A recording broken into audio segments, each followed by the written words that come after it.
JPSC previous year question paper से ये topic मैं लेके आया हूँ आरटीआई एक्ट 2005। आप देख पा रहे होंगे आरटीआई एक्ट 2005 से सवाल जो पूछा गया था। बेसिकली सवाल में जो चीज़ें हम लोगों को लिखनी थी इस तरीके से था कि आरटीआई एक्ट क्या है, इसके मुख्य प्रावधान क्या हैं और इसके हमारे सामाजिक तौर पे इसके क्या प्रभाव देखने के लिए मिले हैं और प्रशासनिक स्तर पे इसका किस हद तक लागू हो पाया है, इससे रिलेट करके सवाल को बनाया गया था। तो हम लोग जानने का प्रयास करेंगे कि किन किन प्रावधानों को इसमें मुख्यतः हमें लिखने के क्रम में लेना है और जो की वर्ड्स हैं या जो मेजर कंपोनेंट्स हैं जिसकी चर्चा हमें इस आरटीआई एक्ट में करनी ही चाहिए, उसको हम लोग देखने का प्रयास करते हैं। तो जब मुख्य प्रावधान की बात आएगी तो सबसे पहले आप आरटीआई एक्ट का इंट्रोडक्शन परिचय देंगे। इसके बाद इसके सबसे मेजर जो प्रावधान में है कि ये सूचना किसे मिलनी चाहिए, ये सूचना किसे मिलेगी, इसके बारे में चर्चा होनी चाहिए और किन संस्थाओं पे ये आरटीआई एक्ट लागू होगा, क्या समय सीमा होगी, इसके कुछ अपवाद भी होंगे क्या, इसके बारे में चर्चा होगी। और अगर मान के चलिए आरटीआई एक्ट के तहत हम सूचना मांगते हैं और उसका जवाब कंसर्न डिपार्टमेंट, कंसर्न अथॉरिटी के द्वारा नहीं दिया जाता है तो क्या हम लोगों के पास अपील करने का क्या प्रावधान है, इसके बारे में चर्चा करनी होगी। और सबसे इंपॉर्टेंट एक इसका एक्ट आता है धारा 22 सेक्शन 22 में किस चीजों का चर्चा किया गया है, इसके बारे में चर्चा करनी होगी। उसके बाद जो एडिशनल सेगमेंट्स हैं जिसे आरटीआई एक्ट को और बेहतर बनाता है समझने के पॉइंट ऑफ व्यू से और आंसर राइटिंग में, उसको हम लोग इसमें इंक्लूड करेंगे। तो बेसिक तौर पर हम लोगों को जान लेना है कि सर आरटीआई एक्ट यह 2005 बतौर कानून पार्लियामेंट के द्वारा इंप्लीमेंट किया गया और संसद में ये 2005 में इसको लागू हुई। उसके बाद इसे टाइम टू टाइम क्या इसका रिस्पॉन्स आ रहा है, उसका डेटा बेस को कलेक्ट करते हुए इसमें अपील वगैरह का जो प्रोविजन है धीरे धीरे वो जोड़ना लागू रखा गया इस प्रोसेस में। तो बेसिकली सवाल है कि किसे यह सूचना मिलनी चाहिए आरटीआई एक्ट 2005 के तहत। यह सूचना कोई भी भारतीय नागरिक को मिलेगा, यानी सभी भारतीय नागरिक को यह सूचना मिलेगा। सभी भारतीय नागरिक की सूचना इस आरटीआई एक्ट के तहत सूचना अधिकार अधिनियम के तहत 2005 सूचना अधिकार अधिनियम 2005 के तहत सूचना प्राप्त कर सकते हैं। इसके बाद यह किन संस्थाओं पे लागू होगी तो स्टेट गवर्नमेंट, सेंट्रल गवर्नमेंट,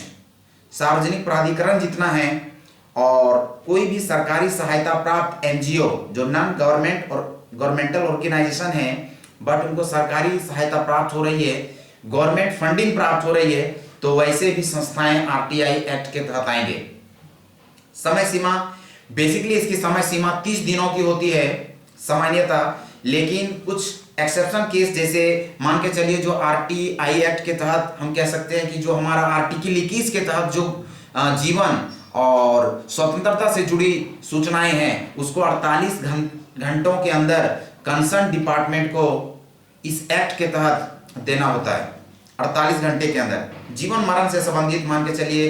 कोई ऐसा इशू है जो उसके जीवन और उसके राइट्स को लेके है तो उसमें 48 घंटे का समय है। इसके कुछ एक्सेप्शंस हैं। कंसर्न डिपार्टमेंट आपको आरटीआई का रिप्लाई नहीं भी दे सकते हैं अगर वो कंसर्न आपका नेशनल सिक्योरिटी से जुड़ा हुआ हो, यानी सूचना देने के बाद अगर राष्ट्रीय सुरक्षा से संबंधित किसी तरह का इशू आ सकता है तो डिपार्टमेंट जो है कंसर्न डिपार्टमेंट, आयोग या संस्था आपको सूचना नहीं भी दे सकती है। जो विदेशी संबंध यानी फॉरेन कनेक्शन, फॉरेन रिलेशन से संबंधित हो और जो गोपनीय सूचनाएं हैं इसकी सूचना आपको शायद नहीं भी दिया जा सके, सामान्यतः नहीं दिया जाता है ऐसी सूचनाएं। अपील हम लोग कहाँ कर सकते हैं अगर 30 दिनों के अंदर हमें सूचना प्राप्त नहीं होती है या सूचना में कोई बात छुपाया जाता है या अगर हम लोग जो सूचना प्राप्त हुई है उससे हम लोग संतुष्ट नहीं है तो हम लोगों के पास विकल्प होता है, ऑप्शन होता है कि हम लोग अपील के लिए फर्स्ट जो अपीलेट अथॉरिटी होती है डिपार्टमेंटल, यानी ये पहला जो अपील होगा वो विभागीय में ही उसी कंसर्न डिपार्टमेंट के जो सीनियर अधिकारी होंगे जो ऑथराइज किए हुए रहेंगे आरटीआई एक्ट से संबंधित प्रावधानों को हैंडल करने के लिए उनके पास ये अपील जाएगा, वरीय पदाधिकारी के पास। जब वहां का भी जवाब से आप संतुष्ट नहीं होते हैं तो द्वितीय अपील जो होगा वो द्वितीय अपील सूचना आयोग को करना होता है, और इसका रिप्लाई जो द्वितीय अपील है, सेकेंड अपील है, उसका रिप्लाई सूचना आयोग देती है। अब कुछ खास प्रावधान जो आरटीआई एक्ट के धारा 22 में किया गया है कि मैक्सिमम डिस्क्लोजर होगा, मिनिमम सिक्योरिटी सीक्रेसी होगी, यानी कि कोई भी बात छुपाने का प्रयास नहीं किया जाना चाहिए इस एक्ट के तहत। यही इसका कहना है कि मैक्सिमम चीजें आपको जो पूछा गया है उसको आपको अच्छे तरीके से कंसर्न डिपार्टमेंट को देना होता है, यानी उसमें मोटे तौर पर आप कोई जो जरूरी सूचना है उसको आप छुपाने का अगर प्रयास करेंगे तो धारा 22 के तहत आरटीआई एक्ट लागू होगा, और जो उसका आगे का जो प्रोविजन है वो फिर किया जाएगा। तो इसका मेन जो इंपॉर्टेंट जो बात होती है धारा 22 में, वो सबसे इंपॉर्टेंट है कि मैक्सिमम डिस्क्लोजर होना है, आपको छुपाने का प्रयास नहीं करना है, आरटीआई एक्ट धारा 22 के अंतर्गत। फिर हम लोग को इसमें जानेंगे, पॉइंट्स जोड़ेंगे कि इसका सर क्या आरटीआई एक्ट का रिस्पॉन्सिबल यूज है। तो कोई भी नागरिक इसकी रिस्पॉन्सिबल यूटिलाइजेशन के लिए हम लोगों को जो पब्लिक डोमेन में, या हम कह सकते हैं जो ऐसी सूचना जिस सूचना से पब्लिक को बेनिफिट हो, या कोई ऐसा काम जिस काम के माध्यम से करप्शन को कंट्रोल किया जा सके, या करप्शन हो रहा है और उससे संबंधित कोई चीज है, तो उसमें हम लोग रिस्पॉन्सिबल यूज ऑफ आरटीआई लगा सकते हैं। अगला पॉइंट है मिसयूज ऑफ आरटीआई। आरटीआई का क्या मिसयूज भी होता है, तो कई बार यह भी देखा गया है कि निजी स्वार्थ के लिए बहुत लोग आरटीआई का इस्तेमाल करते हैं, इससे मिसयूज ऑफ आरटीआई भी होता है। तो इस टर्म को आप आंसर राइटिंग में लिख सकते हैं। डिजिटल इंडिया का जो कैंपेन भारत सरकार के द्वारा चलाया गया, उससे अगर आप आरटीआई एक्ट को रिलेट करके देखेंगे तो बहुत सारे स्टेट्स हैं जो आरटीआई एक्ट 2005 के तहत आवेदन ऑनलाइन लेना शुरू कर दिए हैं, जिसमें आपका बिहार भी शामिल है। अभी झारखंड में स्टेट स्पेसिफिक आरटीआई ऑनलाइन नहीं हुआ है, ये प्रावधान अभी प्रस्तावित है। हो सकता है कुछ दिनों में आरटीआई एक्ट 2005 के तहत आवेदन ऑनलाइन लिया जाना लगे, तो ये हम लोग इसमें जोड़ेंगे। इस तरह डिजिटल इंडिया के भी तहत आरटीआई ऑनलाइन करने का जो प्रावधान है बहुत सारे स्टेटों में किया गया, और हम लोगों को भी इस ऑनलाइन के माध्यम से as a citizen RTI online करके आप सूचना प्राप्त कर सकते हैं। ई गवर्नेंस में इसका क्या इंपैक्ट हुआ है? ई गवर्नेंस में इंपैक्ट हुआ है कि आप आरटीआई एक्ट के तहत जो फी डिसाइड किया गया है 10 रुपीज का बेसिक इंफॉर्मेशन के लिए, और अगर कोई आप सपोर्टिंग डॉक्यूमेंट मंगाते हैं तो उसके लिए जो एडिशनल चार्जेज हैं वो चार्जेज आप ऑनलाइन पेमेंट के माध्यम से आप आरटीआई का आवेदन के साथ पेमेंट करके आप सूचना प्राप्त कर सकते हैं। इसमें ई गवर्नेंस से संबंधित क्या इंपैक्टफुल बातें हैं, तो आरटीआई को बेहतर बनाने के लिए जो सरकार का जो पहल है वो ई गवर्नेंस के माध्यम से किया गया है, यानी घर बैठे आप जरूरत की चीजें, आपको जो आरटीआई एक्ट से संबंधित है, जो वैसी सूचना जो सूचना आपको सही में आपके कैरियर प्रोस्पेक्ट से, आपके लाइफ के प्रोस्पेक्ट से, और आपके कह सकते हैं कि जीवन से संबंधित है, आप उस तरीके के सूचना ई गवर्नेंस का फायदा ले, सूचना ई गवर्नेंस के माध्यम से आप उठा सकते हैं, इसका लाभ ले सकते हैं। इसके बाद हम लोग बात करेंगे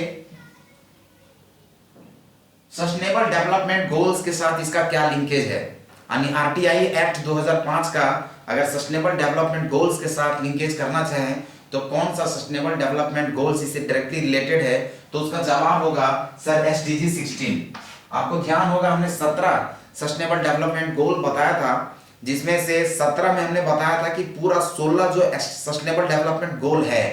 उसको अचीव करने के लिए जो पार्टिसिपेशन करना पड़ेगा, कोलैबोरेशन करना पड़ेगा, या हम लोगों को सहयोग लेने की अगर आवश्यकता पड़ती है तो वो आपका 17 में आता है।